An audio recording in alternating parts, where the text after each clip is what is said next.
సుమన్ టీవీలో మీ personal and business promotions కోసం కింది నెంబర్కి కాంటాక్ట్ చేయండి. రోజున అన్నా క్యాంటీన్ మాధ్యమంగా ఇవాళ ఇక్కడ జరిగేటువంటి అన్న సంతర్పణ ఏదైతే ఉంటుందో దాన్ని సంపూర్ణంగా భారతీయ జనతా పార్టీ తరఫున భరాయించాలి అని చెప్పి నిర్ణయించడం జరిగింది.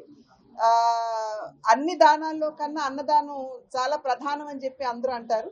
ఎందుకంటే ఏ దానం చేసినా కూడా ఇంకా కావాలి అని అనిపిస్తుంది, కానీ అన్నం వడ్డించిన తర్వాత నిజంగా కడుపు నిండిన తర్వాత ఇది చాలు అని మనకి తెలియజేసేది భోజనం అని చెప్పి పెద్దలు చెప్పినటువంటి మాట.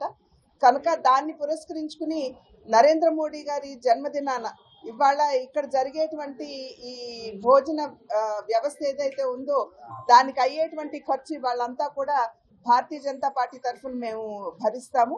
అయితే చాలా మంచి కార్యక్రమం ఇది, కానీ చాలా శోచనీయం. గత ప్రభుత్వం ఏదైతే ఉందో అన్నా క్యాంటీన్ని ఎత్తివేసి ఈ అన్నదానం అనేటువంటి కార్యక్రమాన్ని వారు అధికారంలో ఉన్నప్పుడు దాన్ని నిర్వీర్యం చేశారు. అయితే తిరిగి ఇప్పుడు కూటమి అధికారంలోకి వచ్చిన తర్వాత మళ్ళీ దీన్ని తిరిగి పునరుద్ధరించడం అనేది ఇది ప్రతి ఒక్కరూ కూడా స్వాగతించదగ్గ విషయంగా నేను భావిస్తున్నాను. నరేంద్ర మోడీ గారు దేశానికి ఇచ్చేటువంటి నాయకత్వం ప్రతి ఒక్కరికి తెలుసు. 11వ ఆర్థిక శక్తిగా ఉన్నటువంటి భారతదేశాన్ని వాళ్ళ ప్రపంచంలోనే 5వ అతిపెద్ద ఆర్థిక శక్తిగా వారు మలచడం జరిగింది.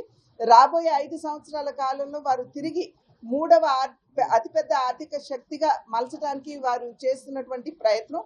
కనుక వారు చేసినటువంటి యజ్ఞంలో ప్రతి ఒక్కరూ కూడా వారికి వారి ఆశీర్వాదం సహకారం అందించాలి అని చెప్పి మేము చేసినటువంటి అభ్యర్థన.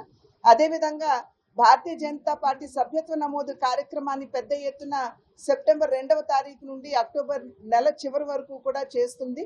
కనుక ప్రతి ఒక్కరూ దేశానికి భారతీయ జనతా పార్టీ అందిస్తున్నటువంటి సుపరిపాలన ఏదైతే ఉందో అదేవిధంగా సమాజంలో ఉన్నటువంటి ప్రతి ఒక్కరికి ఈ వర్గం ఆ వర్ణం అని లేకుండా ప్రతి ఒక్కరికి కూడా సంక్షేమాన్ని అందిస్తూ ముందుకు వెళ్తున్నటువంటి సందర్భంలో ప్రజలు ఖచ్చితంగా భారతీయ జనతా పార్టీ సభ్యత్వాన్ని స్వీకరించాలి అని చెప్పి అభ్యర్థిస్తున్నారు.